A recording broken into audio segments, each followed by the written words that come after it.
Yeah. So tell me a little bit about your work.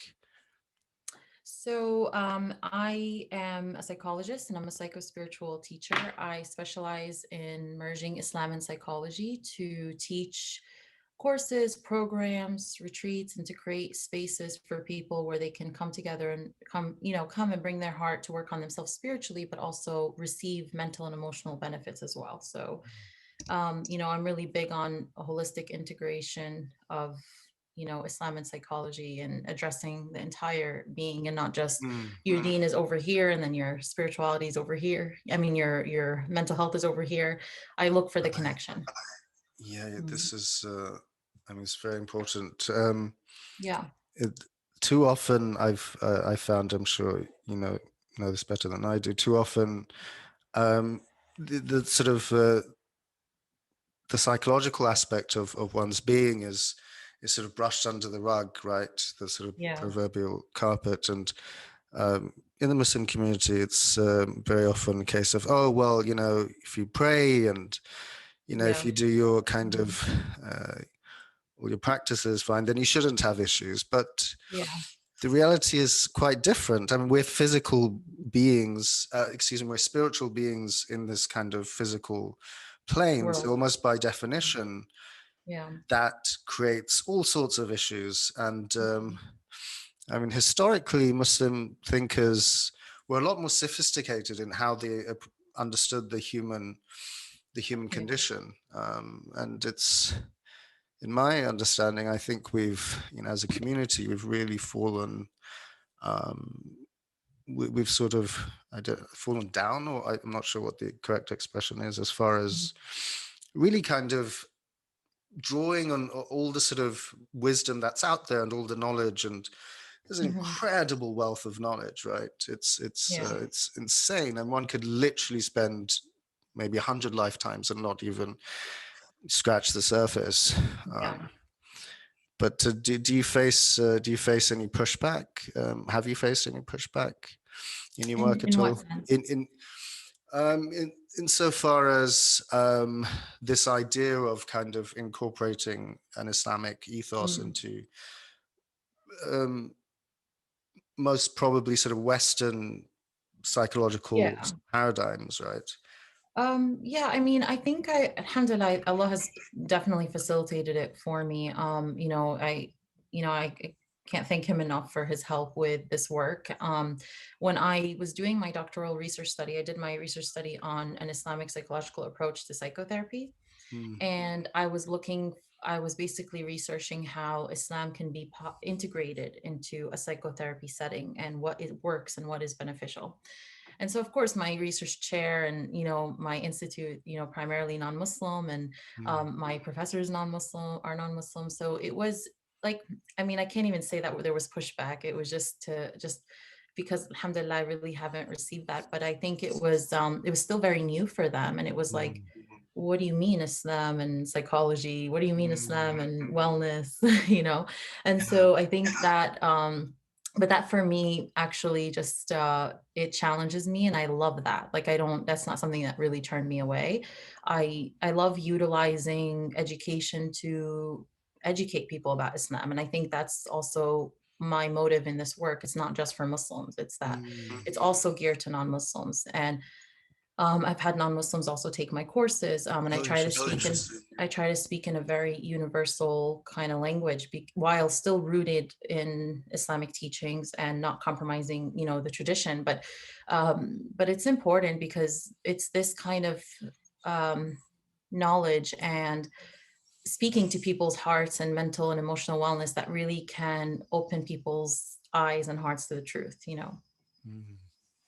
and educate them about Islam in itself, because a lot of people have misconceived notions about it and what it is and how we practice. And Well, Muslims have misconceptions about what Islam is, right? Let I alone. always say, yeah, I always say that it used to be that you had to speak, defend Islam to non-Muslims alone. Now we live in a world where you have to defend Islam to your own Muslims brothers and sisters, right? At times it feels like Yeah. Well, I it would feels like there's argue been a that great shift. there's some echo. Wait, how is that echoing through your speakers or? No, I don't hear an echo. You don't hear an echo. Oh, so I'm Okay. hearing. Hmm. Why is that? Okay, let me figure this out. Maybe I'll shift to Yeah, no headphones problem. shortly. But um, so I've studied the tradition a little bit, sort of the historic Islamic intellectual tradition, and I Hmm. was always struck by some various sort of reflections, pronouncements on the human condition, on metaphysics, and so forth by Hmm.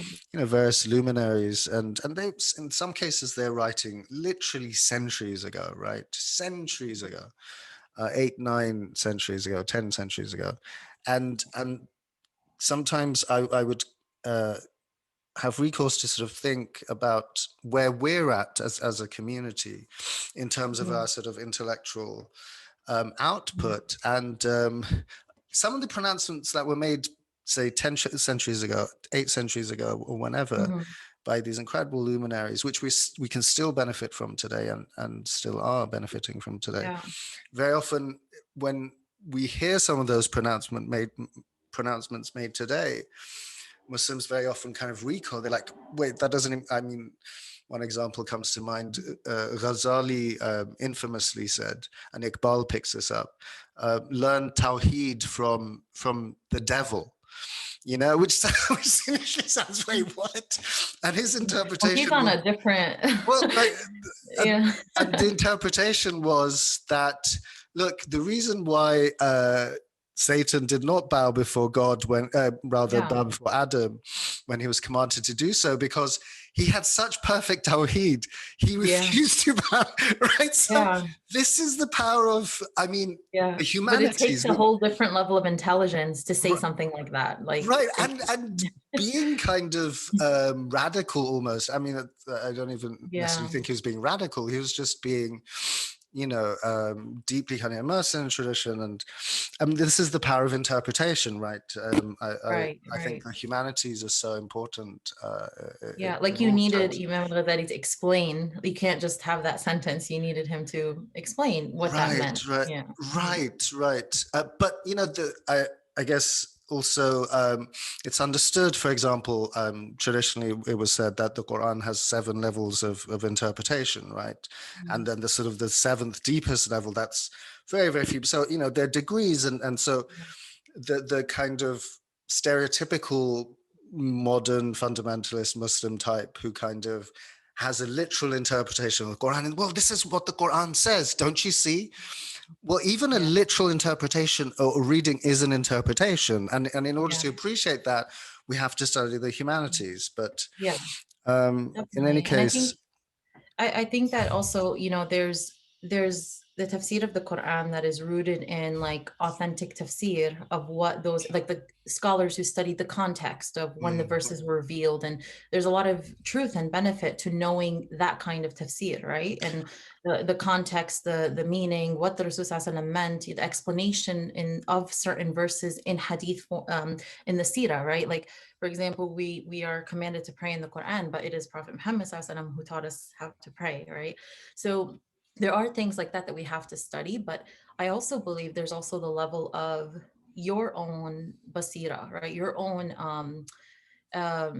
sight, I insight. guess, yeah, or perception, just to not in the sense that you're going to make your own conclusions that are go against the Aqidah, but to open your heart to receive meanings that are for you and you Mm, alone. And I think this is the thing that, like, people a lot of times will say, like, what does this ayah mean? What does this ayah mean? But before they actually sit and reflect on how did it settle in their mm, heart, and what did Allah, what did they like, just reflect on, why do you think Allah said that? And why, using your own mind and heart. And I remember when I was studying tafsir with my teacher, he would always say, whenever we'd study a verse or a few verses at a time, he'll say, why do you think Allah put this verse first before this verse? Why did this wow. command come before that? Mm, And he would open the floor for us to, reflect, because this heart, it needs to be open to that truth. And and at the same time, like, there are messages that Allah is speaking to you individually, giving your own unique path. So mm, if you're always like taking the Quran to people, and I'm not minimizing studying, and I'm not minimizing going to scholars, but I'm saying if you're always doing that 100% of the time, and you're never sitting down to take the ayah and be present with the verses and reflect upon what they mean for you, you're going to miss out, mm, on a lot of meanings and a lot of openings, mm, so to your point, regarding sort of seeing how the Quran speaks to oneself individually, mhm.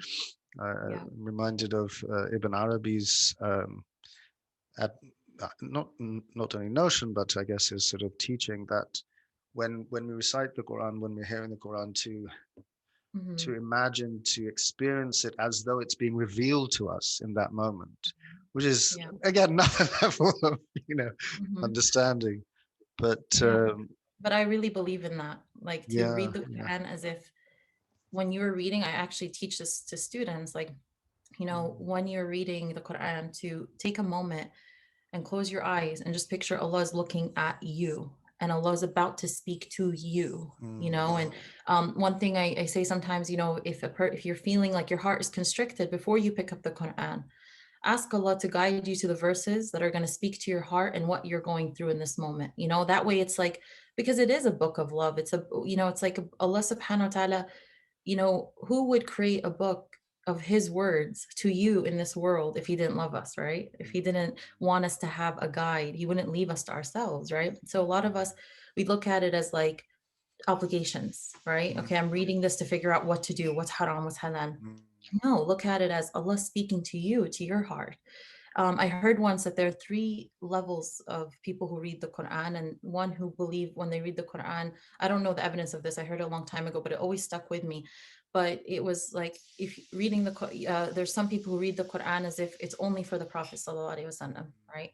mm, And some people read the Quran as if it's for the people of that time, the olden days, mm, right? And then there are the people, the highest level, the best level is to be at, is the people who read the Quran as if Allah is speaking to them, mm, you know. And mm, how many of us, look at the Quran as, okay, this is my time for Allah to speak to me, right? In prayer, you're speaking to Allah. You're praising him, you're speaking to him. But when you pick up the Quran, you're saying, Ya Allah, I want to hear you. I want to connect with you. I want to receive what you have to say to me. So you're creating an intimate relationship with your creator. And that's what ibadah is, right? mm. No, that's very powerful and profound. Right, the sort of the Quran as being an ever living. I mean, we say it, sort of as a matter of fact, as a matter of course, right? I think the Quran is eternal, and it's. Yeah. But what does that mean in reality, right? It literally means that it wasn't just revealed. It of course came through the Blessed Mhm. Prophet. At the same time, right, we have to put ourselves in this sort of moment where it's coming down to us. But Yeah, easier said than done. So absolutely. how do you sort of how do you guide your clients through some of these processes? And through a So psychological lens as well, I guess. yeah, so I do it predominantly through an educational platform. Obviously, if I work with Muslims in a therapy setting, I teach them these concepts, or I introduce it to them. But the most prominent way I do that is through my work at the H.O.M.E Institute, through courses, through programs, and um, it's about really something I always say all the time. Like, it's like I tell my students, I'm like, I know you heard me say this a million times, but I'm going to say it again. It's about building a muscle. Okay. Mm, A lot of times when we start our spiritual work, and I learned this through my own work and through my own, path to Allah subhanahu wa ta'ala, is that, you know, we say nothing worth having comes easy, right? This is something we all know. If someone said today, I want to lose 50 pounds, I want to be in the best shape, and they said to you, I want it by next week, you're going to be like, that's unrealistic, right? right. If they started working out and they got sore and then they stopped working out, you'd say, what are you doing? Mm, Keep working out. You have to wait for the results. When it comes to our spirituality, our relationship with Allah, our mental and emotional wellness, we want fast results. Okay. And when we start, after so long of feeding our nafs, feeding our nafs, feeding our nafs, and then we start to now prioritize the heart. And this is something I teach through my heart over mind and ego approach. mm, This is an approach I developed to teach people about this inner world, because you need to understand your inner world to navigate this path, right? And so I teach that, now you're trying to activate the heart and it's not feeling. You're like, it's not connecting. And this is what leads people to say, I prayed and I don't feel it, right? People say this, right? Why? Because they feel like the heart is just not, it's not connecting, it's not feeling what they want to feel. And I say, you know, it's the muscle you have to build. And one of the most profound lessons I learned in my life from one of my mentors and teachers, he said to me when I was doing my work, he said, you have to be patient with your heart as you are patient with your nafs. Oh, And this wow. is, yeah. That's So, great. right? It It's was super wonderful. patient with our nerves. We're so patient with our nafs. And so a lot of times we let our nafs go for months, years, right? Right, right. Decades of our lives, even where Nefs wants something, I give it. Nefs doesn't want to do extra acts of worship, fine. Nefs doesn't want to connect to the Quran, okay, I'm patient with you. I'll give you what you want. Mm, Then one day we decide, I want to do this work. And it's so hard. Like if mm. I'm doing work, and I experience this myself, and I wouldn't be able to teach this work if I haven't experienced these struggles in Of myself, course. because it's like, I remember feeling like, why isn't my heart, or why am I so much in my head, and all these things that Mm, led to the development of this work. But at the same time, working with people also in a therapy setting, and then when I started teaching this work with students, you see the process, you see how it works outside of just my experience. mm, And it's, people will say, like, if I teach them about intentions, one of the things that I often, witness is people say, I don't know how to be intentional about every little thing. I don't know how to mm, how do I transfer me going to work out to it being to make an intention for Allah, like it, because they're not used to it. And so it can be a little frustrating. So to answer your question, sorry, long long story No, short, no, this is um, perfect. This is great. it's really about understanding the nature of the path. In the God in Mm, Me program, the first thing I teach students before they go through the transformation phases is understand the nature of the path, that it's not about arriving. You're always going mm, to be on a journey. mm, But there's a muscle that you have to build, and everything is about cultivate. You want to be present, you have to cultivate a heart that does that. You want to be grateful, you have to cultivate a heart that is grateful. You want to be, intentional, you have to cultivate a heart that is intentional. And you have to be patient with it, because you know that this is worth having. And mm, if it came easy to you, and I always say, like, when students come to this program, I always, I always say, listen, it's not because you didn't have a lack of information. I always say that because I know in my own life, and I know in the lives of many people, it's not a lack of information that leads people to struggle, right? Or mm, leads people to feel disconnected from God. It's that it's up here, but it's not in mm, here. There's a disconnect. And mm. so my work is about bridging that gap so that people can feel like nourished by what they know. Oh, that's beautiful. Thank you. Mm. Yeah, sort of living in the head. I mean, it's a really I feel I'm not just given my training, but I think it's a very modern problem. In particular, it's a modern day problem. Coming from, some would argue, I don't know if he necessarily, I mean, he enunciated it. I'm not sure if he necessarily gave birth to this notion, but Rene Descartes, his idea of, I think, therefore I am, right? Mhm. He's considered, as you know, the father of modern philosophy and so forth. So Yeah. to be is to think, right? Mhm. And which is a very different understanding of being Mhm. as compared to traditional understanding. Even a Western traditional understanding of being Yeah. is, it's that the sort of ratiocinative faculties are a means to an end, like reason, and this has been written about by people like Said Hussein Assar and others, that in modern day parlance, reason is equated with intellect, whereas Mhm. traditionally intellect was something much higher than reason. And Right. intellect, Mhm. coming from the word intellectus, had this idea we see through someone like Saint Augustine, that it's the faculty where the divine light shines. So it's almost direct. It's like Mhm. almost like experiencing a direct revelation, right? And Right. sort of reason is a means for us to kind of figure it out, as it were. It's Yeah. a kind of it's a process. But um, given my training in many ways, I guess, as an academic, it's Mhm. something. I mean, I'm quite heart based. Like, I'm an empath, and sort of, what's the term? Like hypersensitive. I would say. I don't know if that's, but Yeah. I'm like very sensitive to everything around me. Yeah. At the same time, I do know still spend way too much time Yeah. in my head, and so it's like it's a constant struggle, as you Yeah. very correctly point out. That I definitely understand that struggle. I mean, I was always an empath, always mm, hypersensitive, but I also struggled with how can I be sensitive to everything, but also be very much in my head. And that was something I had to do the work right, of yeah. leading from my heart because I Mm, struggled when I led from my head. And mm, I teach my own journey, but like it's just about I learned from my own journey, like how the harms of leading from your mind, even spiritually, right? oh, for sure, So yeah. And the yeah, heart understands things the mind cannot.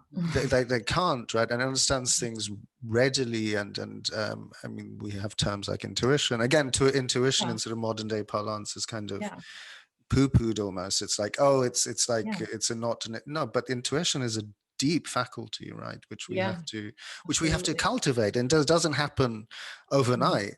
As you No, it say, doesn't. it's a muscle. I mean, the You have to be spiritual. connected to yourself to know your intuition. Many people are not connected to themselves. Even the thought of turning inward is something we think is so, you might think is so basic, but for many people, they've been going outward for so long, like Yeah, yeah, outward so like chronically, like it's like yeah. Oh my it's God, it's a just like they're going disease. to Yeah. so that when you tell them like how do you feel or Mm, how's your heart, a question I mm, like to ask often is how's your heart.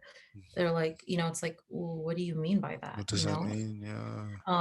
And so I do a lot of work where I connect people to their own heart, their own selves, but I just wanted to say something to a point you made about reason being the means, and not the end, right? It's in the Quran, one of the things that led to the approach that I developed utilized in through my like through an Islamic psychological perspective is that in the Quran, when Allah speaks about the process of understanding, cognition, right? It's not associated with the rational brain. It's Right. associated with the heart, right? Do you Exactly right. understand or do you have locks upon, your On your heart? heart, right? Yeah. So it's not the eyes that are blind, but the hearts within the chest. So it Yeah. was interesting to me that, I mean, obviously the Quran is a miracle, but and who would know our design better than Allah subhanahu wa ta'ala? But there are far greater intelligence, absolutely. Mm, Mm. yeah. No, this is it. I'm picking up on one of your points about people sort of chronically being outward, Mhm. sort of facing. And this is an issue. I started off saying a little bit about my family situation. So my father is very, brilliant in his sort of own work. He's a very, very brilliant entrepreneur, Mashallah. and force of nature, and like that's all he knows. God bless his soul. He That's what? is that's all he knows Mhm. is how to Like kind of work? to work and to make Oh, I money. see. God Yeah, bless him, and he's really good at it. But I'm like, dude, like there's another dimension to your life. yeah. And my mother, who God bless, is very religious. I mean, She's kind of in many ways, and as is usually the case with mothers and women, the pillar of the house. Otherwise, yeah. God knows where it'd be today. But she always prays and prays a lot and extra and things like that. And my dad's always criticizing her. He's Mhm. like he kind of self-identifies, not kind of, he actively self-identifies as atheist, right? I mean, it's Oh, like, really? Okay. yeah, I mean, Yeah, which is yeah. such a tragedy. His father was a remarkable human being. I mean, comes from a Muslim background, right? His Mhm. father was an astonishing figure who knew Gandhi personally. Gandhi mentions him by name in one of his books, Comrade Abdullah. He was like a revolutionary. He passed away at a very early age when my father was very young. Rather, my grandfather passed away when my father was very young. But he was such a man of principle, right? He was part of the Mhm. Khilafat movement in India and things like that. Mhm. Um, as it was unfolding, and he was in line to inherit, like his from a zamindar family, and he was supposed to inherit like this by today's sort of standards, like millions of pounds or dollars worth of Mhm. wealth. But on principle, he said, because the British essentially propped up the zamindaris, right? It was a means for them to control Mhm. India, and he said, in his sort of broken Bengali, my parents are originally from Bangladesh, in his broken Bengali, he was like, in Bengali, he said, এই জমিদারির উপর পেশাব I pee on this zamindari. He turned it, so such a man who literally, when he was if he was visiting Hindu friends, he would, and it was time for the prayer, he'd take off his coat and pray there. His son to be like, this is such a tragedy, you know, it really breaks my heart, you know, not to kind of you know, sort of not to rag on my dad, but like I see it, like here's someone who's so outwardly focused. All he knows, like he can't be silent with himself. He's always like talking, and my mom's like, "Be quiet, like, just, like pray and stuff like that." He's so like, it's like he's critical, very critical of like of the spiritual life. Yeah, I mean, he literally will say, "Oh yeah, because my mom listens to a lot of lectures and things like that, Islamic lectures," and my mom will say, or my dad will say, "Ki pagol shagol, these are all crazy people," which is exactly the rhetoric that we've heard. Like, you know, I mean, it's interesting how the human drama is nothing new. Like, there's nothing new under the sun. You mean the rhetoric that we often hear from like maybe like a non-Muslim who doesn't who critical of religious people, right? I mean, the kind of, especially in today's sort of climate, the what they call themselves the new atheists, right? I think atheism traditionally has, you know, it's not a philosophically stupid, you know, there's some philosophical depth to it traditionally, historically, but new atheism is so superficial, and it's very so they come out with these ridiculous pronouncements that it's all idiocy, and no, it's not idiocy. There's, I mean, even if we don't have necessarily a religious spiritual understanding of things, the very fact, if we have, let's say, an evolutionary understanding of things divorced from a religious understanding of things, and from an evolutionary sociological point of view alone, the very fact that these traditions have existed through the millennia, right, is testament to the fact, is testament to the fact that they do something of benefit for people, right? The technologies of the self, to use kind of Foucault's language. And, you know, the way I kind of understand things, and Foucault's played a very major role as far as my, you know, making sense of a lot of, you know, the predicaments that we find ourselves in. But, you know, excuse me, we're always kind of, our subjectivities are always being shaped by certain technologies, right? And very often these and not just technologies as we usually, but you know, the very fact that we sit in chairs, right? That has a certain sort of impact on our being, right? We tend not to think about these things. Like, it's very different sitting in a chair, as we both are right now, versus sitting on the floor. It's a completely different sort of, not only physical, because the physical is intimately connected with the psychological, which is intimately connected with the spiritual, right? It has a very different impact on our sort of existential being, right? Absolutely. I was reading actually a post on Facebook. Someone posted this about the progression of seeking knowledge, and how it was saying that like we first sat on floors, and then they took away the something like along the lines, I don't remember it word for word, but something along the lines of like our humility or humbleness was taken away when we added chairs, and then they added something else, and then that was like something about how the sacredness of seeking knowledge, the progression of it being just the sacredness taken away and the humbleness taken away, like the purity of the process of seeking knowledge through even something as simple as just adding chairs. And I was like, wow, it's not a simple thing. I honestly, because I've spent some time thinking but we think it's simple. Sit in a chair. Everyone sits in chairs. No, everyone doesn't. And historically, we didn't always sit in chairs. I mean, we know in Islamic context, right? It was the teacher who sat in the chair, right? And even if then, not always. Right. And something maybe just a little bit elevated. It wasn't even that much higher. And the expression that we have, and it's not just in the Islamic context, it exists in other contexts as well. The idea of sitting at the feet of a teacher. They have this in Hinduism, in India, in Christianity. So it's literally, to your point about humbling ourselves, right? Humility is key to everything, right? Absolutely. And I think one of the things that we're talking about, how nowadays it's been even more challenging with in terms of navigating Islam just within the Muslim community, not even outside of it anymore. And Mm, um, I think that we're really heading towards this lack of just respect for scholarship and seeking mm, knowledge for the right reasons, and for the reasons of um, benefiting your own heart, not just so like, you can get a degree, or you can get, you can go out and teach. And, it's seeking knowledge was first and foremost mm.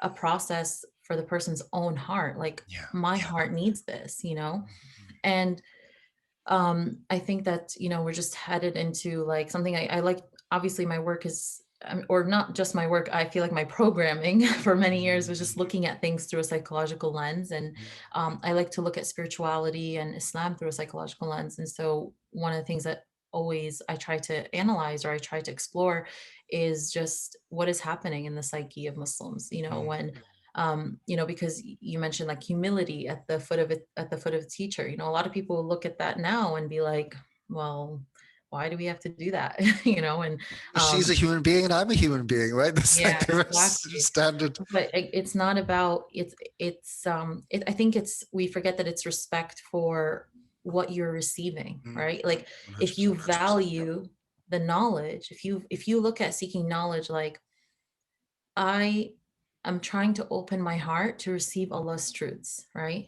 Mm, What is more valuable than Allah's truths? So it's more about respect for that space. Like, I remember reading that Imam, Ahmed ibn Hanbal would make wudu if he was to discuss something that Imam al-Shafi'i taught. oh, Rahmahullah wow. alayhi. Yeah.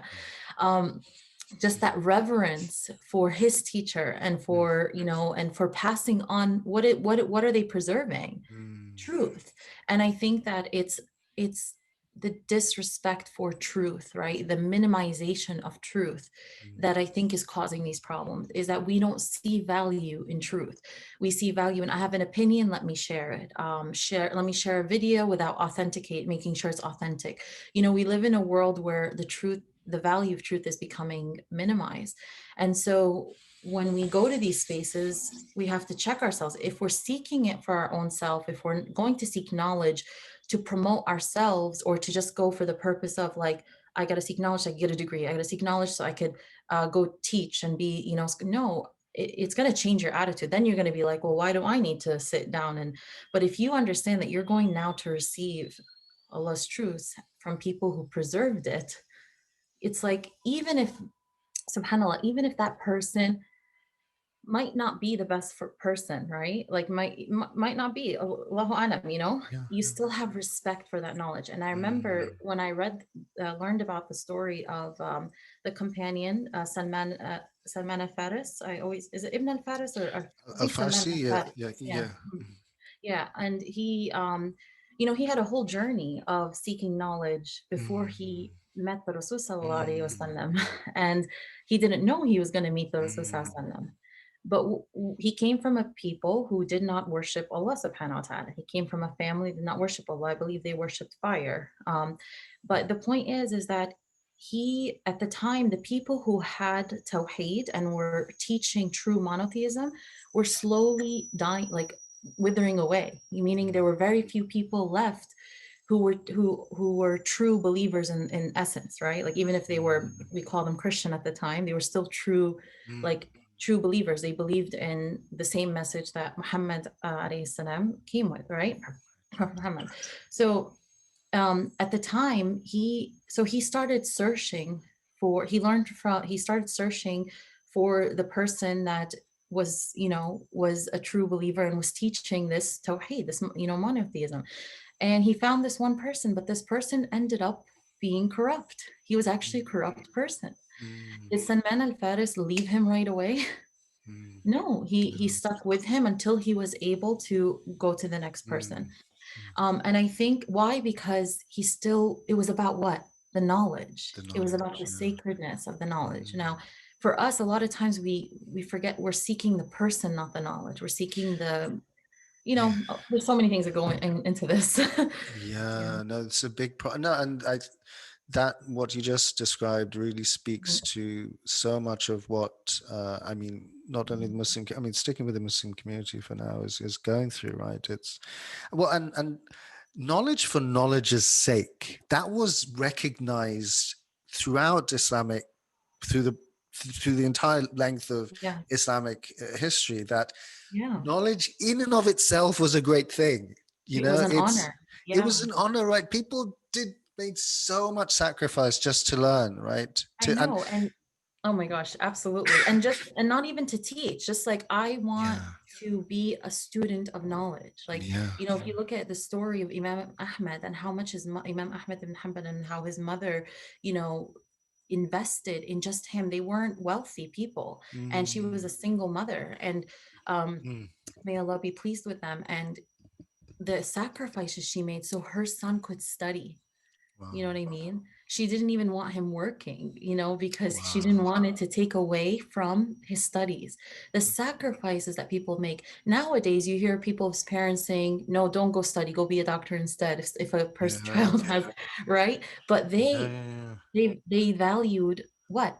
God's truths, you yeah, know, yeah, and also another thing that, you know, Muslims will often say, like if a scholar is charging for a course or something like that, right? They'll say, oh, astaghfirullah, you know, or anybody offering knowledge, like you guys are using Islam to make money. Well, there were, and you know, they always say like this should be for free, and I think how contradictory that is to the people of the past who would mm, oh, sell their wealth in the path of knowledge, right? mm, And of course, how would we be able, and again it goes back to our value of truth. If we really value truth, we would pay scholars the highest mm, because we want to preserve that truth, mm. right? So Well, it, no, this again, it is goes back to our value. no, it does, and yeah, what we value, right? Exactly. Mhm. It's knowledge is, you know, so it's been my kind of personal mission over a very long time now to just really commit to learning, and my sort of longer term, when I see one of my functions in this world is to kind of to facilitate in my humble in a humble way the empowerment of people through knowledge, because the Yes. only way we're empowered is through knowledge. Yeah. This is and you know, knowledge, not just strictly speaking what's considered Islamic knowledge, because Right. Right. historically Muslims Knowledge. recognized it's knowledge is Truth. knowledge, right? Right, and Yeah. you know, Truth. it's and it's vast, it's an ocean. I mean, the famous hadith of seeking knowledge even unto China, right? It's, I mean, Yeah. it's not accidental, we know this, it's not accidental that um, Knowledge is an obligation per it's the an hadith of the obligation, Prophet right? ﷺ. So Mhm. right, so Yeah. just seeking knowledge in and of itself It's an obligation. is an obligation, and it is its own Yeah. reward, right? So Yes. I But obligation is like I mean, that's an authentic hadith by the Prophet ﷺ. He said, knowledge is an obligation upon every Muslim. Seeking knowledge is an obligation upon every Muslim. And how many of us really take that to heart? You know, you no, didn't I mean, say getting degrees is no. or teaching. Right, and You yeah, and know, once you get a degree, you're done, right? Once you get your yeah, bachelor's or master's or even PhD, right? You're done. yeah. No, it's a never-ending process ultimately, You right? actually feel like you don't know you feel like you, the more you know, the more you're humbled in front of Allah Yeah. subhanahu wa ta'ala. And the more you feel like you don't know, you know what I Oh my mean? And God, that's yeah. why I don't like the word expert. Like sometimes people will say, oh, you're an expert in this field. I really like try to stay away from that because like Mm. the more I study and the more I navigate Islamic psychology, the more I feel like I don't know. And I feel like I want to know more, you know? And so, you know, it's this culture of like, we place degrees and our knowledge as destinations when they are the means, and Allah is the only destination, right? Yeah, So that's beautiful. No, that this is it. Allah is the only destination, right? So you're going to say, and so I didn't mean to cut you off. oh No, no. no. This is, well, no, this is it. And I remember hearing many years ago, and I tend to sort of agree with this, Mhm. that that this is my sense at least, that Muslims still haven't recovered from colonialism.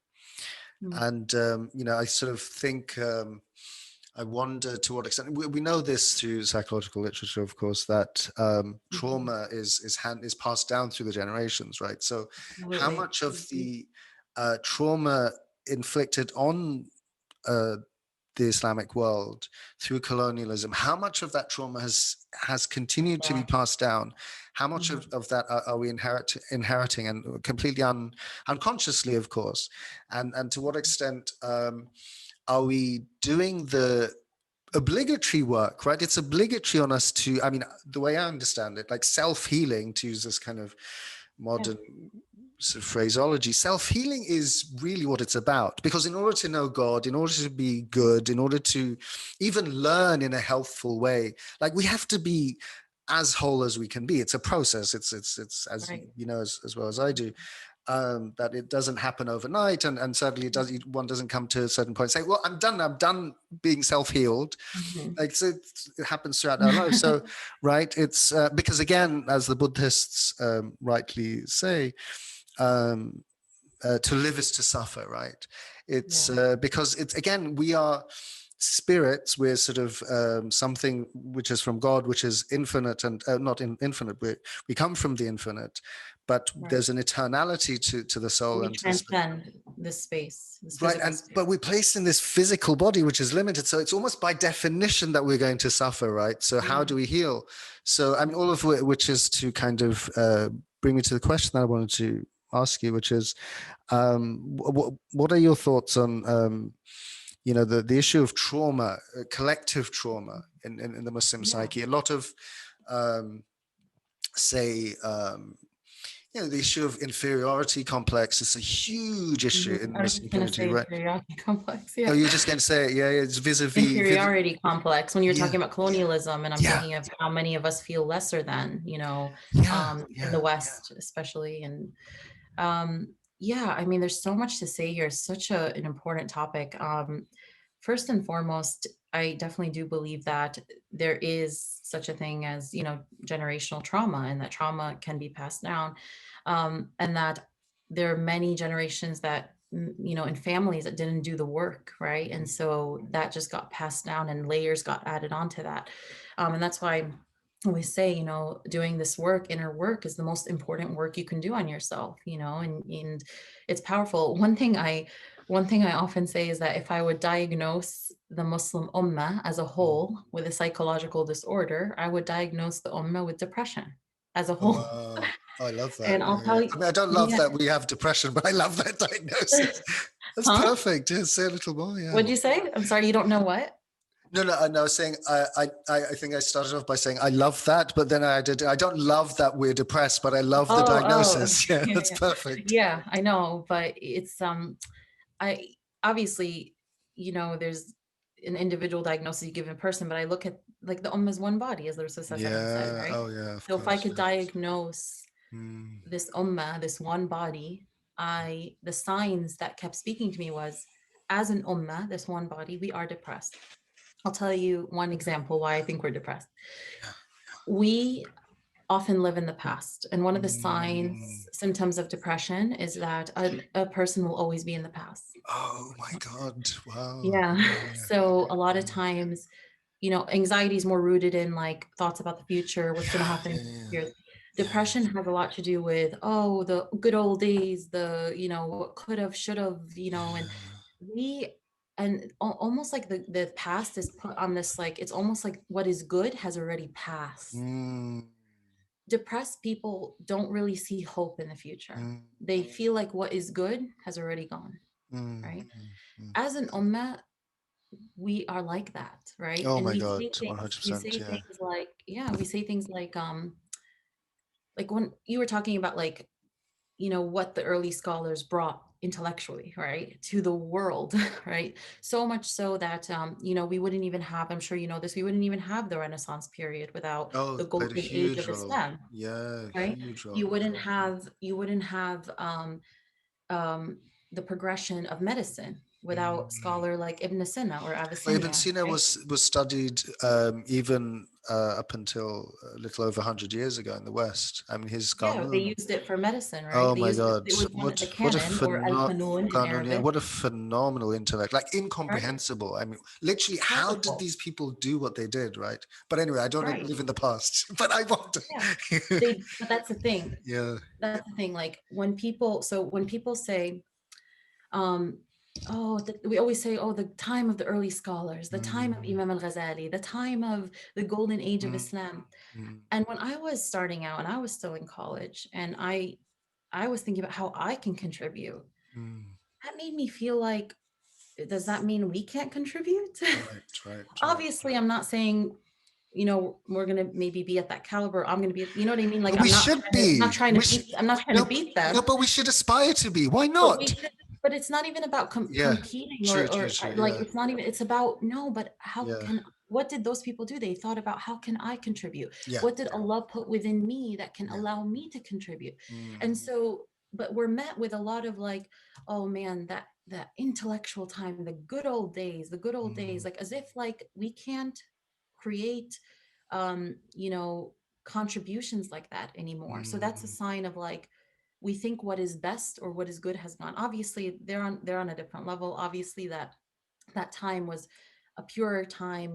It's a different world right now, but that doesn't mean we still can't contribute. of And course. what Yeah. was motivating all of these early scholars to contribute to the world of to the sciences, right? That the golden age of Islam, it was known as a time when people from all over the world would go study at the feet of Muslim scholars, non-Muslims, Mm, Jews. They would go mm, because the Muslim scholars were at the top of their fields, not just mm, Islamic. They mean, you were talking about like, what is like not just seeking Islamic knowledge, right? mm, They set the example. They went and they were the best at what they did in the sciences. mm, They studied astronomy. They studied psychology. It was scholars like Al-Razi and Imam al-Ghazali, rahimallah, who, contributed to the world of psychology, who changed the perspective of how to view psychological disorders in the European Christian world. mm, So, what motivated them? La ilaha illallah, tawheed, seeking truth, meaning like Allah's al-haq. He is the creator of truth. He's the source of truth. He named himself the truth. So if I find truth, where does it come from? mm, Allah. We don't in Islam, we don't have that conflict that was often had in the West, in the European Christian world, between ilm, sciences, and religion. We don't have that conflict Islamically and historically in our tradition, right? mm, We never saw a conflict between that. If we found truth in math, goes back to al-haq. If we found truth in astronomy, it goes back to al-haq. So for us, it was like everything pointed to God and what he provided for us to benefit from in this world. mm, So I think that so we're affected by that. Back to your question, we're definitely affected by that viewpoint. Where we think that what is good has passed, and we're not hopeful about the future. And this is something we need to change. On another level, we need to recognize the power of doing this work on ourselves and the mm, power of shifting. If one heart changes, you change a family, you change mm. how you Oh raise my your God. children. It's Yeah. so powerful. And Mm, it's so spiritually powerful that I tell Muslims all the time when they go into therapy, or when that don't think this is not an act of worship in itself. mm. Oh, that's That beautiful. make your intention for Allah, that you are lifting the barriers, because that's what, when you work on yourself mentally and emotionally, you are also creating a process that allows for the barriers to be lifted between you and Allah subhanahu wa ta'ala. Mm, mm, So I definitely think that we're affected by what has passed. And I think that we're affected definitely by colonialism, this sense of like feeling like, even though we might not say it, but there is that inferiority complex, and there is that feeling of, um, that fear to be who we are, to people who call themselves, I'm a moderate Muslim. That itself, what is, like, that is rooted in the generational trauma of like yeah. colonialism and people telling you about your own faith, right? Right. So we have to be like the good Muslim, right? It's like the good As if there's Muslims. a bad, like, you know what I mean? Right, Yeah, right, it's right. like, In I mean, this I'm sure narrative, they're yeah. they're in every religion, but yeah. Well, no, this is a huge problem. And speaking, I have some notes, but I'm looking to my left here. Sorry, I went like all over the place because there's so No, much no, to discuss. Like, once you get me started on this no. topic, This is perfect. you know. There's no way. No, this is how it's supposed to be. So this is why I like having like free flowing discussions. Yeah. So we spoke. He spoke to. I said to myself initially I wouldn't look at the notes, but sometimes it No, no, helps, it's right? okay. The question of trauma, families. So this is an issue I have. So this relates to the question of trauma and families, and to your point about doing the work and how that, um, if one person, even a single person doing the inner work, can have huge impact in terms of Yeah. lifting up the family, and the family goes on to lift up the community, and so on and so forth. So to the question of the family, something that I've thought a little bit about, pertaining to also the trauma and also how we, I would argue, as a community, don't really know. We don't really know the historic Islamic intellectual tradition in all its breadth, in all its depth, in all its Mhm. complexity and beauty and paradox and so forth. It's a vast tradition. So the um, the famous Quranic verse, which as children of Muslim parents, we tend to hear is, "You cannot even say oof," right? Which is Yeah, great. It's true. Yeah, that exists. that is But true. Yeah. this is the issue I have. Is yeah, I grew up hearing that verse my entire life, right?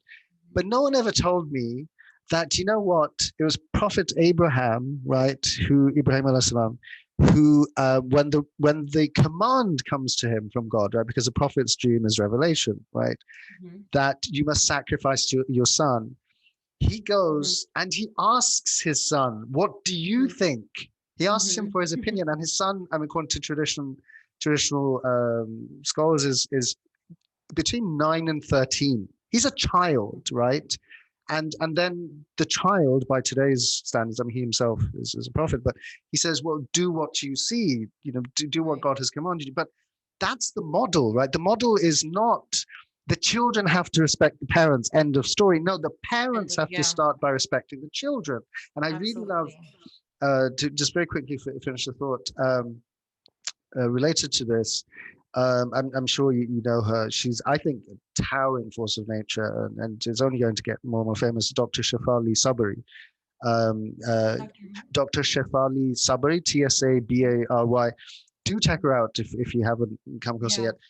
I She will. comes, as far as I can tell, by her name from Muslim background, but she doesn't self-identify as Muslim. She kind of, I think she practices. I mean, she practices a type of meditation. Which, anyway, but her sort of thinking is, and Oprah's spoken very highly of her, and we know that if Oprah gives something or someone her stamp of approval, it means something, right? Yeah. But she has this idea, Dr. Shafali, of conscious parenting, which is, I Right. think, where it's at, right? That her her her take is, our children. I mean, as parents, the one's child or children are our teachers Mhm. first and foremost. That we have to learn from them and sort of correct ourselves, as well. I'm paraphrasing, Right. but so that's a completely different philosophy from the kind of top-down approach. I'm your parent, therefore whatever I say goes, which I think is really destructive, and It is. it's awful, because that wasn't the prophetic example. We know this. That wasn't the example of, again, but going back, but to the people preceded us. They were Mhm. very loving to their children, and this is something, again, in sort of, as far as ideals. I mean, the West is this big soup, right? So these, any generalization is not going to be apt. But in the in the ideal sense, in the best sense, the way non-Muslim Western parents empower their children to do whatever they want, like, that's cool. That should be Right. re-embraced, I Yeah. think, by Muslim parents, as opposed to your earlier point. You should be a doctor because that's what makes money, and it's not that. mm, Right. Medicine doesn't make anywhere near as much as being a software engineer now. But whatever makes you money, right? Do that. But Yeah. anyway, so I wanted to Or gives you prestige, gives you prestige, right? Because money is prestige, right? It's Yeah. Well, what do you think about this issue of parents and how they treat their children, and what our attitude should be Yeah, I mean, to it's a children? really big issue because many Muslim children and adults now, they struggle with this, how Yeah, to navigate parents because the guilt of like, it's even like, not saying oof. And I question I get all the time, well, what if we had an abusive parent? What if, a question that people, and exactly. then they don't want to break, the ties of kinship. very, very challenging. And Because there are um, toxic parents. I mean, this is a yes, phrase that I didn't discover until or recently. narcissistic parents, or parents Narcissistic parents, that, toxic parents, emotionally yeah, immature parents. These are all parents terms that I were recent abusive. relatively. Sorry? Yeah, parents that were abusive, they caused Right. trauma.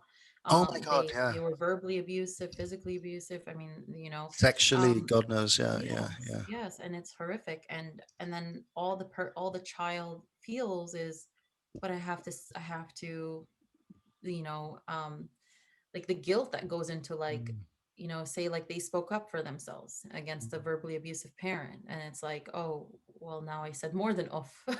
And Yeah. now Yeah. I I because off is like the most minor thing, right? Yeah. That's why it's in the Quran, right? The Right. most minor, like a resistance or way of, like, Right. Right. rebelliousness, I guess, towards a parent. But one thing we often miss, and similar to what you said, is that a lot of times when people teach about parent teacher parent teacher conferences, parent child relationships, Yeah. it's always a one-way discussion. Right. Be good to your parents, be good to your parents. They have a right over you, they have a right over you, they have a right over you, which is true. Mm. But before the child is, like, okay, what is the first responsibility, like, of a parent, right? What the Allah subhanahu wa ta'ala, or one of the first, is to what? Name them by the best of names, right? This Wow. is Allah subhanahu wa ta'ala told parents to name your children the best of names. Already, Mm. Allah is teaching the parent to take care of this person's identity and name them with something that is beautiful, that is on is that can honor them, right? I mean, that is love from Allah. One of the most powerful things that I was taught was, um, parents are the ambassadors of God in this world. you Oh, know wow. Yeah. and because I consult a lot with scholars, especially because I get questions, I want to make sure that I'm, when I teach or when I'm working with Muslim clients, that I don't really believe in just having a black and white, yeah, cut off your parents. Yeah, like there's a lot Sure, of sure, sure. complexities. Of There's a lot of course. complexities. And and these things and are I also want very, to stay very true sensitive. to what we're taught. You know what I Of mean? Like, it's course. not, it's so heavy to just cut off your parents. So it Of takes a course. lot of layers. It takes a lot of consulting. It takes a lot of, assessing each situation on its own. Mm. But I remember asking one of my teachers, about why is it, such a big thing to, like, with parents, like to like just like, at least, like, just the, nothing compares to the way that we are supposed to be with a parent compared to anybody else, right? And my teacher said, because they are Allah's ambassadors in this world. Allah assigned them to take care of you. Mm. Like, think of it, for example, like, and he gave me this example, actually. He said, like, when one country sends an ambassador to another country, Mm. the other country can't hurt that Mm. ambassador, right? Because that's how honored that, like, the Mm. ambassador is there to relay the message or whatever, but that ambassador is honored, right? It's not like anybody just going to the other country, right? It's on He's honored. So Mm. he was saying that, like, parents are Allah's ambassadors in this world, and that's why you have to treat them with the highest form of respect, because God put them to care for you out of his love for you, Mm. right? Imagine if Allah just said, okay, Allah could have created many ways for us to be born. He could have, Allah is the creator. He could have just said kun fayakun, be and it is, and you're born, Mm. right? But why did it go through this process where you have not Rabb al Alameen, right? The caretaker, the Lord of the world. No, you have Rabb al Bayt, right? Parents in Arabic, they're also known as, they the word that's Lord utilized of the is Rabb. house. Yeah, Yeah, Lord yeah, of the house. yeah. And in Allah has different ways in which he teaches us about himself. Like, sometimes in the Quran he says, he calls himself ilah, right? Like that. I'm not talking about the attributes. It means, like, just the different words for Lord, is Mm. that sometimes we refer to Allah as ilah, and that's more about the one we worship, right? It has to do with ibadah and worship.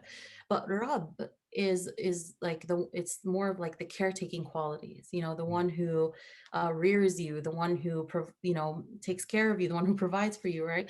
So it's a different kind meaning, right? And so it's not a coincidence that Allah will call him Rabb al-Alameen, the Lord of the world. And in Arabic, parents are called Rabb al-Bayt, the Lord of the your home, your smaller world, right? And so there is that level we have to understand. We have to root everything in Allah's love. And that's my approach always, is that look how Allah loves you through giving you your parents. But what we miss in this discussion is Allah loves us so much that he has told parents to first name us with the best of names, and that we are entrusted into our, into our parents' care. This isn't like you're an ambassador, meaning like Yeah. your children do not essentially belong to you. And I No. know it's a hard concept, Yeah. but it is the most essential concept, because I look at a lot at codependency in parenting and in Mm, relationships. mm. And many parents, especially from Eastern culture, Oh my are God. very codependent, where That where is the standard for yeah, parenting. yeah, Codependency. that's the standard. Where, and one of the things in codependency is what is a lack of individuation. Individuation is you seeing yourself as separate from Right. others, right? Right. Now, when you come from very extremely interdependent cultures Mm. and societies, and I'm not saying that's worse than independent, I think there's harms to both opposite extremes. It has to be a I balance think at the end of the day. Yeah. Yeah. Yeah. it's yeah, in Islam, it's you're independent when it serves your path to Allah, and you're interdependent when it serves your path to Allah. Yeah. Yeah. But Yeah. Yeah. yeah, but it's not one or the other. And I think that's where we went wrong. It's like we're either on the way on the other end, where you don't even have a sense of self. A sense Mm. of self was never cultivated in you, or that you worship yourself. Yeah. Yeah. Narcissism. Yeah, Yeah. Yeah. me, me, right? Yeah. Yeah. So so a lot of times in interdependent cultures, um, parents see children as an extension of themselves. Right. Yes. Yes. Yes. And that's so harmful, because you rob the person of their own strengths and their own unique path with Allah subhanahu wa ta'ala. Mm. And you mentioned, the way the Prophet sallallahu alaihi wasallam was with children. Mm. The Rasul sallallahu alaihi wasallam set the example of looking at people as individuals, Mm. whether it's a child or an adult, that you are your own person. And this is why they had nicknames, right? That even the Sahaba, they were not always called by their names. They were called by something that resembled, right? Abu Bakr was a Siddiq, the trustworthy, right? And so it's like they were called by the strength that the Rasul saw in them. And Omar is not like Abu Bakr, right? Abu No. Bakr was wanted to be more soft spoken. Omar was known, I believe his nickname was Al Farouk, the one who's able to distinguish between right and wrong, right? And so, you know, they were different and they were appreciated for their differences. A lot of times, Muslim parents are like, first mistake, you belong to me. No, Yeah. belong to Allah. Second mistake, you're an extension of me. Mm. Meaning like you become what I want, you don't become what I hate. You, instead Mm. of, like you mentioned, what is within you, and directing them to figure out themselves and cultivate a healthy sense of self. So To I that think point, so sorry to interject. You no, just it's okay. reminded me, in case I forget. Just Yeah. today, I was revisiting randomly. I guess maybe for some inspiration and preparation for this, but Mm, I have a lot of audiobooks. I was revisiting John Taylor Gatto's "Dumbing Us Down." So John Taylor Gatto was this award-winning. I'm not sure if he's mhm, still alive, but was an award-winning teacher in New York, and he sort of has seen the New York teaching schooling system, obviously mhm, from within, and he's basically saying, look, this educational system is not designed to actually create independent thinkers. And in the first essay, I think, which was a speech he gave when he won an award, he basically says, look, my job as a teacher is to get out of the way. And he uses mm, another metaphor, which is really powerful. He said, I realized a long time ago that teaching isn't like painting. It's like additive. We're adding sort of paint. Teaching is more like sculpting. So the mm. art already exists in the rock. Our job is to help to reveal it. And what a Wow, so beautiful beautiful. metaphor, right? Yeah. And like, if only, I mean, as a teacher myself, this is something I really aspire Mhm, to, and I sort of try to remember when, because the greatest teachers that I've been blessed to have had some remarkable, phenomenal teachers over the years. mhm, It's just a tremendous blessing. The the Wow. greatest teachers I've had have never, they didn't have a top-down approach. Like the top-down approach works to an extent, but they Yeah. really inspired me. They kind of saw, they saw whatever I brought to the table and said, look, this is cool, go with that. Yeah, And exactly. that They were able takes to a, see beauty in you. Yeah. right, and that takes a lot. That's a lot harder to do because that entails, if I'm the teacher, right, that means I have to put my ego aside. That I don't want to create another version of me because that's the easiest thing to do. I'm great, Yeah. so therefore my student must be Right. just Yes. like Or me. I'm so important. I'm so Right. important, right? So Yeah. my child has to be just like me, right? Yeah. And this is the problem, I think.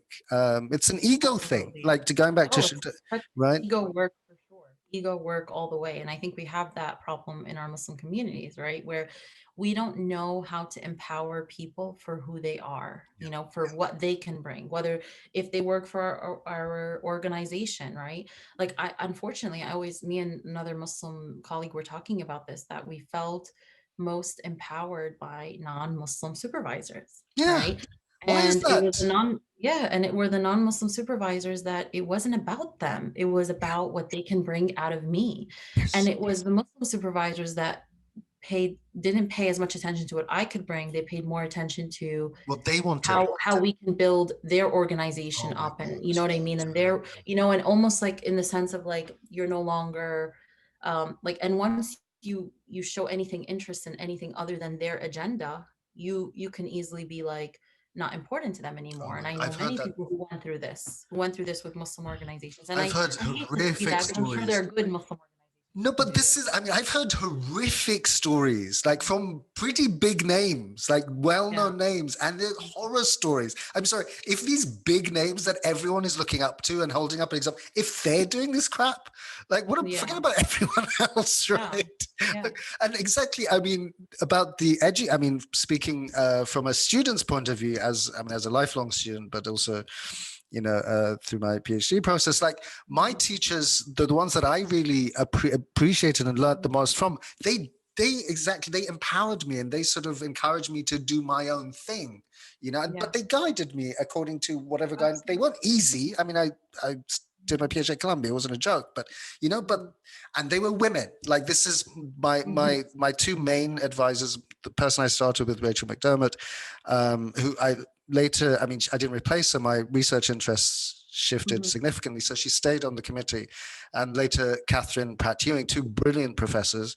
And so Mhm. for me, it's not accidental that there were women as well. Like I think women have this capacity, not that men can't, but I think women tend to be a lot better at this, like to put aside the ego and see and be nurturing and loving and sort of just I cultivate. wonder if it's the same gender thing, like because I felt very empowered by Muslim mentors who are men, more, Oh, interesting. Oh, I've had that as well, actually. whereas maybe like, the same gender, they feel more like it's a competitive thing. Allahu Alam, I don't know, but I think we need to cultivate a heart that Mm, is empowering of others, and especially even our own genders. And like it's something yeah. we see, there was an article in the psychology magazine that where this woman was saying that she was saying we talk about women empowerment, but nobody she's like, most of the people who empowered me were men, and she struggled the most with women, feeling that women empowered her. And this is something I experienced in my own life. Every time I was excited to like learn from a Muslim woman who I like, or like if I met a Muslim woman who I was like, I always loved having mentors, always loved learning from people who had more knowledge than me. But subhanallah, it was mostly the Muslim male teachers that Mm, were more empowering of me in the work that I can bring, and teaching me. And I always felt it was a little bit harder with Muslim women. And so when I read the psychology, it was an article in the psychology magazine, and me and another friend were talking about it, and she experienced the same thing. And it was just like, it is true. I mean, it could be that it's like a same gender kind of thing. It's like, well, she's a woman like me, or he's a man like you, so like, I don't want to, why should I make him better? So it's like, it is an ego thing for sure. And well, and sometimes sort of the it comes regardless of how intergender religious they are. yeah, and the politics also of sort of intergender dynamics is also real, and so it plays out in unconscious ways, I think, Yeah, a lot more maybe. Yeah. Yeah. than not. So, but Yeah, so much to unpack Yeah. and talk about. I mean, this is Yeah. the beauty of psychology. I've you know, as someone who sort of dabbles in psychology, Mhm. it's something I think a lot about, and for my own, first and foremost, for my own sanity, you know, like trying to figure Yeah. stuff out. Like, why Right. For is my yourself. life Yeah. so weird? Yeah. I mean, I feel like I was the same. I studied psychology for 10 years, and Mm, it wasn't, for me, it wasn't about, oh my God, I'm going to go and teach this and that. It was about like, how can this benefit me, and mm, how can this make me a better person? And I think that's a beautiful thing when you're studying, and like you want to feel like, okay, how can I make sense of my own self? Because I felt like when I started, yeah. studying, I was like, I didn't know who I was. I didn't, I couldn't make sense of my inner world. I was just Mm, sensitive to like, to the world, and to, absorbing all of this from, the world, and trying to make sense of it all, so it's totally important to, again, back to like seeking knowledge for your own heart and for your own empowerment, you know. first and foremost. I mean, as an empath, like, what are some of what struggles do you have? As an empath myself, I know.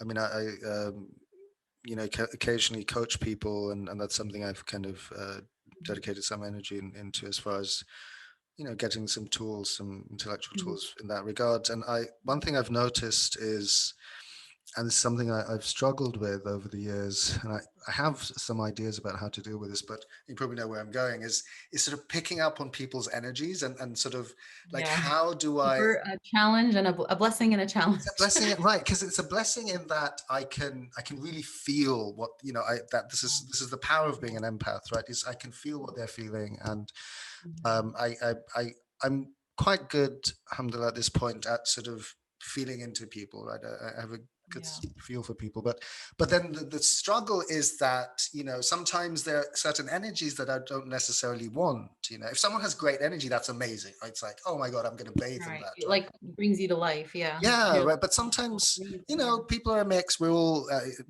you know, each and every one of us at different stages in our paths. So sometimes the energy is a little icky, you know, it feels a little icky. So how do you deal with that? You know, it's Ooh.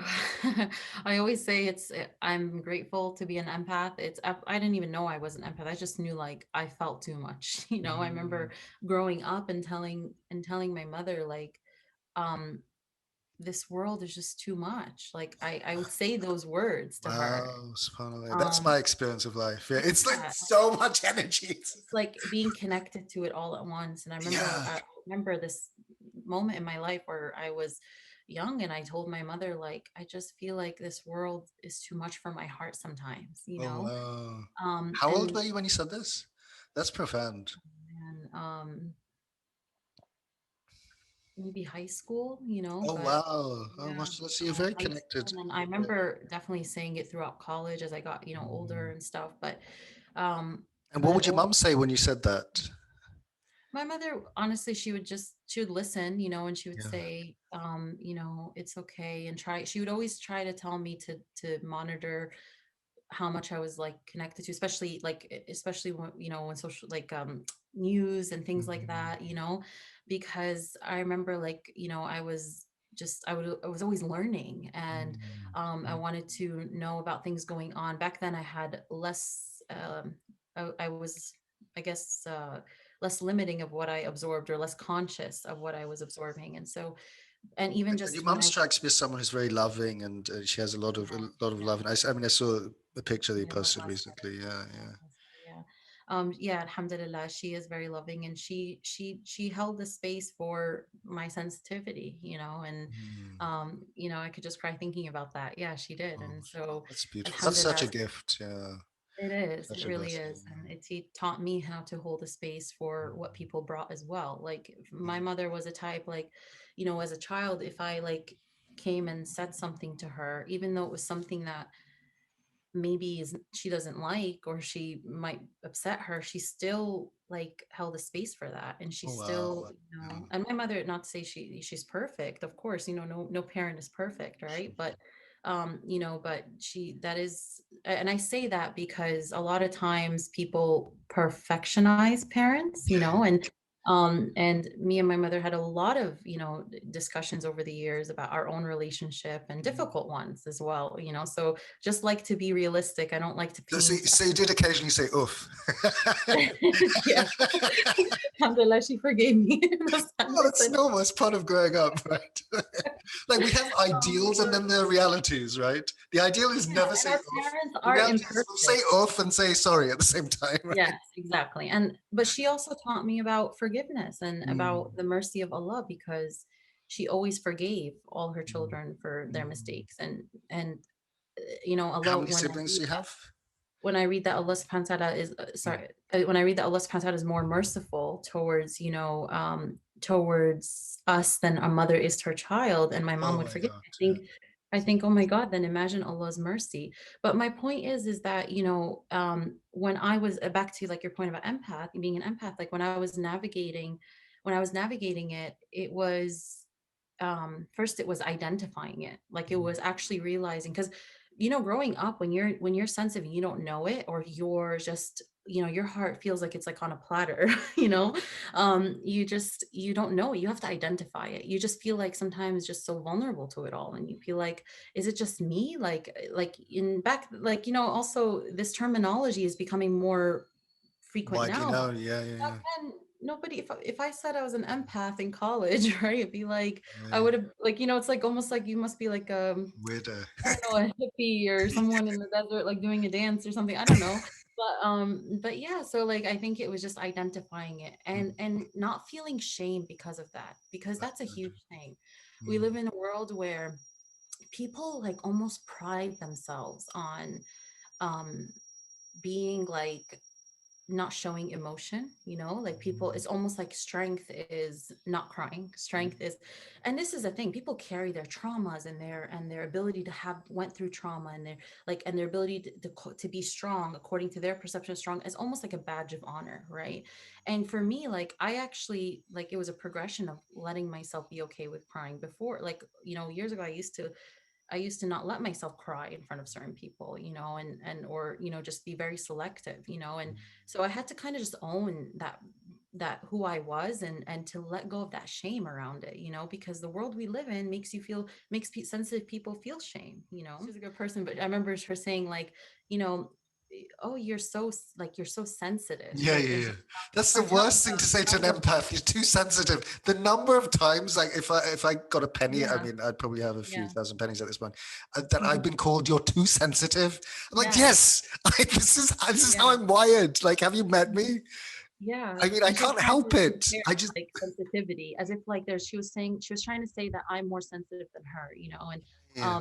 we weren't arguing or anything. It was just a normal conversation where she was pointing out that I'm a sensitive person, but the way that she was saying it was being more sensitive is a negative thing, Right, and it's not. I came It's across not. some post somewhere. I'm sure I get all my knowledge from Facebook at this point, but that's only a slight exaggeration. But one of these posts about sensitive people, not only not being bad, it's the sensitive people who were and are the artists. It's the sensitive people who were and are the thinkers, because they feel what's happening in the society and they can speak to that. Mhm. It's Yeah, not the hardened entrepreneurs who write yeah, this stuff, and because they're just not open to that stuff, right? right. And so Yeah. it's a blessing and a A challenge, right? blessing and like anything Allah gives you, right? If Allah gave you money, external risk, external blessings, Mm, it comes with benefit, but it comes with challenges, right? And so I definitely, if you asked me 10 years ago, I didn't believe this, but now I 100% believe that being an empath and being sensitive is one of my greatest blessings, mm, but also one of my greatest challenges, and but I would never have it any other way, because it's what allowed me, it's almost like I felt like Allah used me as the training ground for the work that I do. And I wouldn't have been able to do the work that I do if I wasn't so sensitive to it all, to my own inner world. Like, yeah. how would I have been able to teach people about their inner world if I wasn't so sensitive to mine? And one of, subhanallah, I remember like several students who take the God in Me program, they'll say something, a statement that is very similar to each other. And Mm. it's when you are talking to me in my video, in like my lessons, they're like, they feel that I am speaking to their unique problem. even though it's a pre-recorded lesson. And I think alhamdulillah, because that's all from Allah. Like, he taught me. Being an empath means you put yourself in other people's shoes and imagine what they would need, what their heart would need, right? So it's definitely from Allah. And I try to encourage people to look for what Allah put in them, even if it doesn't look so great to you. Like, whether it's your sensitivity, being an empath, whether it's your eye for certain things, the lens where the lens of your heart goes. Pay attention to those things, and because that will teach you a lot about what you can offer to the world. Mm.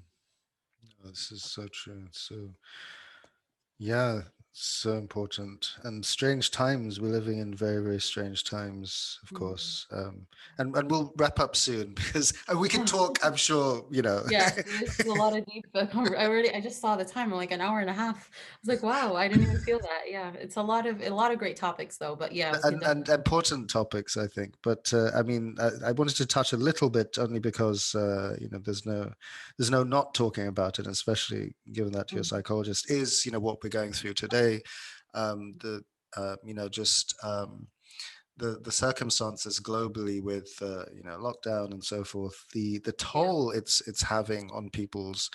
psyches, right? And we're of course being forced now, right? And I think the blessing in all of this is that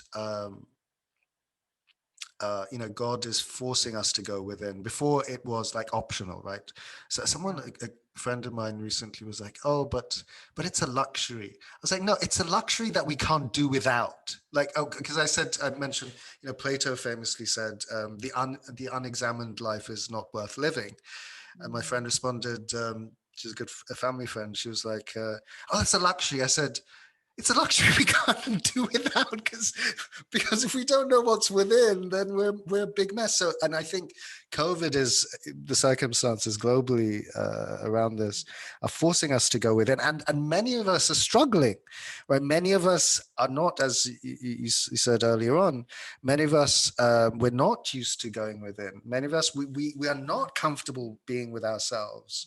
Like one thing I'm really alhamdulillah, I mean, I'm not a hermit. I need sort of, company. I have a dog who keeps me sane. Mhm. But, I really love spending time by myself. I just love it, and I'm far from perfect, but Mhm. it's nice. It's nice to be alone, like with one's thoughts. But Right. for people who kind of all of a sudden faced with this reality of Mhm. extended periods of isolation and suicide rates going through the roof, and it's madness, right? I mean, doctors are now saying, how many doctors have been Yeah. saying at this point that they're seeing more people dying from suicide than from COVID, right? This is the reality, So that just speaks volumes. Yeah. right? So, what advice do you have? What are some of your insights, your thoughts around all of this? I think also as a culture, we viewed being alone as something negative, right? Like Mm, someone who spends a lot of time alone, or I mean, everything is within balance, right? Even in our mm, faith, like any extreme is not good. And mm. there's spiritual harms. Like we know in our tradition, it's better to be in the company of good people than to be by yourself, but it's also better to be alone than to be in the company of bad people because shaitan is stronger against you and you're alone and you spend too much time alone. It can cause a lot of spiritual harms. And um at the same time, I mean, I just wanted to add, at the same time, not to contradict what you just said, but yeah, I mean, it's understood, was and is understood in different Sufi tariqas, the importance of halwa. khalwa, right? And but that's done under the guidance of a sheikh, which is very Yeah, interesting. but Usually, also but khalwa is, see, that's the thing, right? Like when we're alone, mm, right, are you alone with Allah? mm, mm. And that's the thing, like if you're Or are alone you with your alone with Netflix and Facebook? Yeah, if you're alone with your nafs often, that's Right, going to cause many harms. right, right. If you're alone with your heart connecting to Allah, that's going to elevate you as a Mm, person, mm, And what did the Prophet set the example of spending time alone with Allah subhanahu wa ta'ala and how beneficial it was and how that was what, ultimately shaped who they were, who they are. That was their kind of like training ground, right? Like before they became or before they were commanded to reveal their message or their prophethood, right?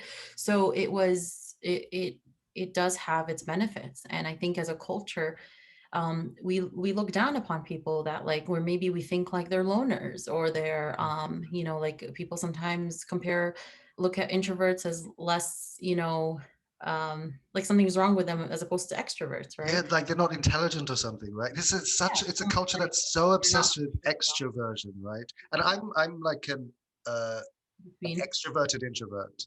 So I Yeah, can present a very extroverted face, but I really am quite introverted. absolutely. It's very Yeah. paradoxical. I don't know if you can relate to It's yeah, and I don't like, and that's the thing. Like we're like another. This is not to go off topic, but like that. we try to define ourselves by these Yeah, things a lot. Like yeah, I am an introvert. I'm extrovert. Like yeah, yeah. it's like okay, like we have to like just it's try not. We should try to define. People can be extroverted sometimes, and people can True, be true. introverted. There is that one that's a little bit stronger than the Yeah, other, yeah, true, true, or true. significantly stronger.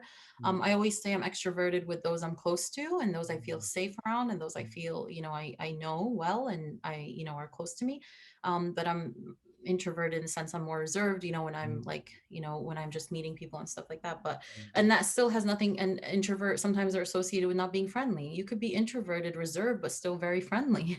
So it's just a lot of nuances. That's why I always say just yeah. try to understand it, but don't like define your entire being Mm, by those true, things. true, true. But yeah, about COVID, I think that look, I think that every test we go through in our life, it calls upon us to change something. It calls upon Mm, us to elevate in something, to mm, unlearn something.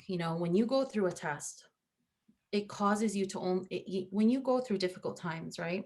You mm, can only hold on to what is real. You can only hold on to what is true. This is why people say it's through the difficult times that I learned who my true friends are, right? It's through my difficult times that I learned who really loved me, or things like that. Why? Because it is through tests and trials that truth comes to the surface. And right. all that is real cannot sustain you. And we have this example in the Quran of the people who were atheists or did not worship Allah subhanahu wa ta'ala. And they went through a storm, right? Yes, yes, And what did they do? They worshipped Allah. yes, they called upon Allah. yes. Why? Because when you're going through a test, Mm, when your comforts go away, mm, right? When your illusions go away, guess what? You can't hold on to what is false. If you're mm, falling from a cliff, you can't hold on to a fake rope. You can only hold on to the realist rope, right? What is true. mm, And this is why tests are, people always say, why does Allah test those whom he loves? Because he wants you to have what? Truth. mm, Why? Because falsehood leads you astray. mm, Falsehood harms you spiritually, mentally, emotionally. mm, It causes so much harm. So he wants you to have truth. That is his gift to you. And guess what? As human beings, we learn more about truth through our difficult times than our than our easy mm, times. Because when you're going through easy times, you don't have the urgency to assess what is real. You don't. mm, You don't have the urgency to unlearn what isn't true. But when you go through difficulty, your eye becomes sharper and the eye of your heart becomes sharper. You see things that maybe you didn't see before. Those things that you were holding on to, those layers that you've been carrying, no longer can help you now through this difficulty. mm, You have to unburden, unburden, unburden so you can hold on to the rope of Allah. You can hold on to what is real. That's when the truth of who you are comes out. And Allah tells us this in the Quran, right? That He tests us so what? So that we may know the truth. Allah subhanahu wa ta'ala already know the truth of what? Our claim. We said La ilaha illallah, we believe in Allah. We said we claim to have faith. Okay. When you go through a test, you'll really know if you have faith. You'll really know if you're worshiping Allah or you're worshiping your own nafs. You're worshiping Allah or you're worshiping what He gives you. So truth comes to the surface. So whether that's COVID or another test, we have to cultivate a heart that looks at our tests as having something to offer us, mm, as Allah's trying to give me through the test. Your whole demeanor, your whole perspective, your whole interaction with the test changes now. It's no longer, why is this happening to me? Like you're a victim. It's more, I have something to receive. What is Allah trying to give me? It went from God is hurting me to God is giving me something. So, yes, this time it's calling upon us to slow down. It's calling upon us to assess what's important. If we're so used to going so attached to being social, social, social, social, and we don't know how to sit with the discomfort of stillness, mm. of quiet, you know, um, that's what it's calling you to do. Pay attention to that. you know. This is the time to assess, you know, your relationships with people, your loved ones. When was the last time you connected with them, you sat with them, you know, you really truly prioritize them? So many things, but it will only be revealed, the meaning, to those who look for meaning, you know. That well, meaning exactly. Mhm. All of that. Famously, the famous uh, Holocaust survivor of Victor Viktor Frankl. Frankl, right? Man's Search for Meaning. He Yeah. found that, and he's a psychiatrist, of course, as you know. And for those who may not know the work, he observed that people, he could tell who was going to die soon because they had Mhm. given up on, and this is before, if they're necessarily being exterminated, because many people died even without going to the gas Yeah. chamber, of course, and they just had given up completely, and there was a certain vacant look in their eyes, and I mean, extreme horror and torture, and God Yeah. I protect mean, us all from yeah. that Very that kind of gruesome. trial. I mean, God forbid. Yeah. But even in those incomprehensibly difficult circumstances, he found those who had meaning in their lives, Right. they stuck around a Yeah. bit longer. So And that's like the most horrific circumstance, right? that we can imagine. Like what's worse than like something like that, right? Like torture, right? And watching your loved ones being tortured. And you know, may Allah protect, you know, everyone, and from, you know, anything like that happening to anybody. But you know, that's such a great example, and I'm familiar with Viktor Frankl's work, and I use a lot of existential. He's a big contributor to existential psychology that looks at struggle through the lens of meaning and through the lens of our purpose and existence. And that always stood out to me because, you know, a lot of times, like when people even go through things that aren't as horrific as that, right? Or even just something as COVID, right? I feel like the world we live in is almost like saying, it's almost like discouraging people from looking for meaning. Like It it's almost is.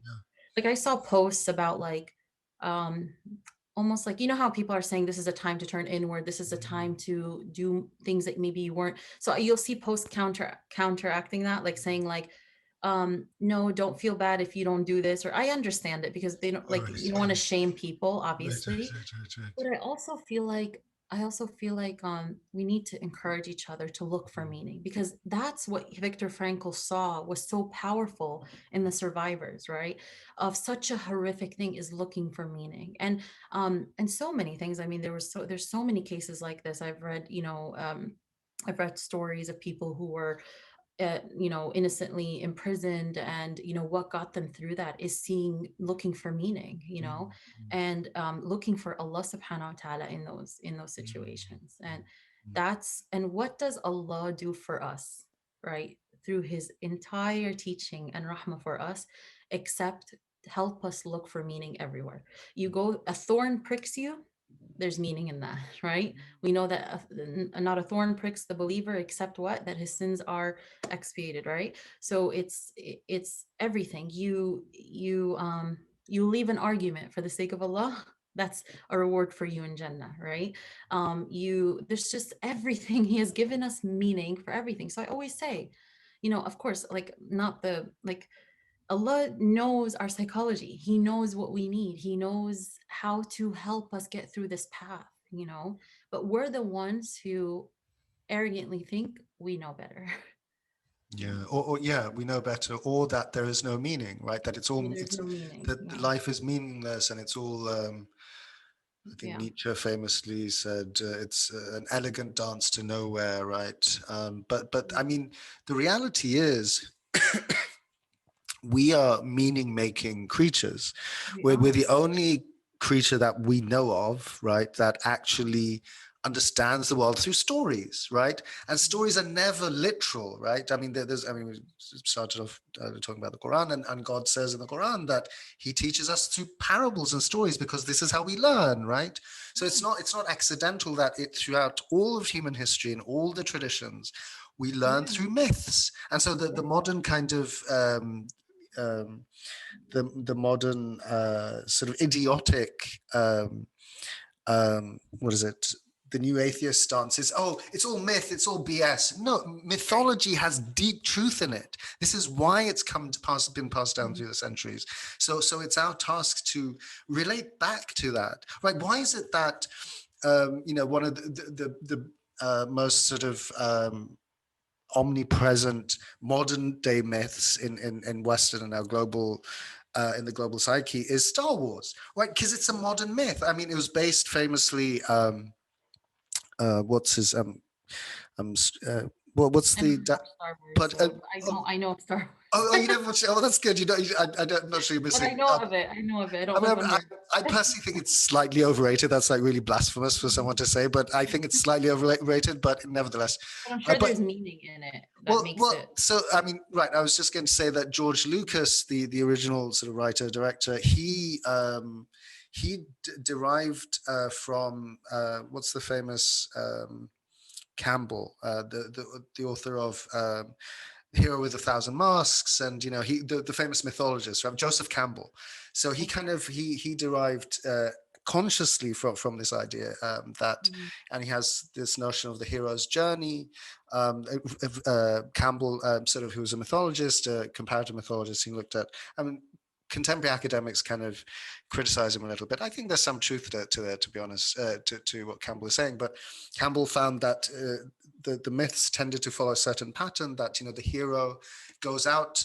There's something that propels him or her, usually him, because it's sort of male-dominated society historically, but to leave the village, right? And he goes on this journey, and in sort of towards the lower end of the cycle, usually he's seeking something. Towards the lower end of the cycle, he goes into a cave, or there's a serious test, and he or she can literally die in the process, right? Like, it's not guaranteed that he or she will survive and come out.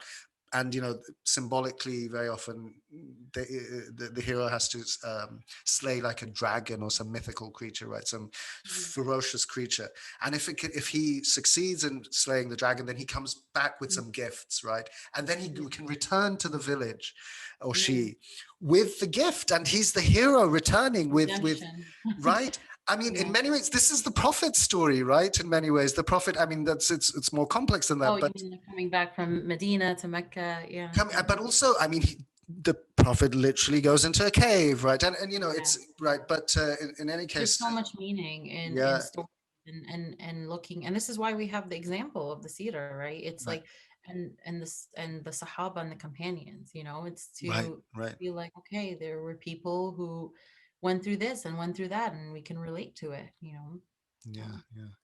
Well, but this has been really amazing. Again, I mean, I'm sure we could go on and on, no, but thank you. I don't exhaust you. And, but No, this, no, this is wonderful. I enjoyed the discussion. A uh, lot of important topics. Yeah. no, no, and I mean, again, I think literal books can be written on any one of these topics, but Yeah. we'll do this another time, inshallah. And God bless you in your work, and thank you so much for making Thank the you so much. time. And no, this is great, and it's so good to honestly see, because I'm a super I'm a super believer in the importance of women leaders and teachers. Like, honestly, I really Yeah. 100% believe that, Mhm. not that men are useless, I don't think that, but like, men need to kind of step aside a little bit and kind Mhm. of give space to women, because women have something to offer. Like, one of the reasons why the world is in the state that it is in today, I really believe, is there's been this hyper masculine. I mean, this isn't particularly original, but I really feel this, that there's this hyper masculinization of society where it's very kind of cut and dry, and it's very Mhm. sharp edges, and it's like, but the feminine, and this is part of the divine Feminism is feminine. missing Like, from we space. need to, right, we need to bring that back, and not that men can't have feminine energy. Obviously, Of course we not. both have Yeah, masculine and feminine, but absolutely. women, I think, need to be given more space, and that sort of, that the compassionate aspect of what it means to be human, and the Yeah. sort of the nuance and the space, and this can really primarily happen, I believe, through the female perspective. So I really appreciate We what need you're both doing. energies. We Yeah, complement each other, right, and Allah created it to that way for harmony in the world. And so I exactly. think you need you. I don't like opposite extremes of anything. I think that we need a balance of both. Absolutely. Mhm. Yeah.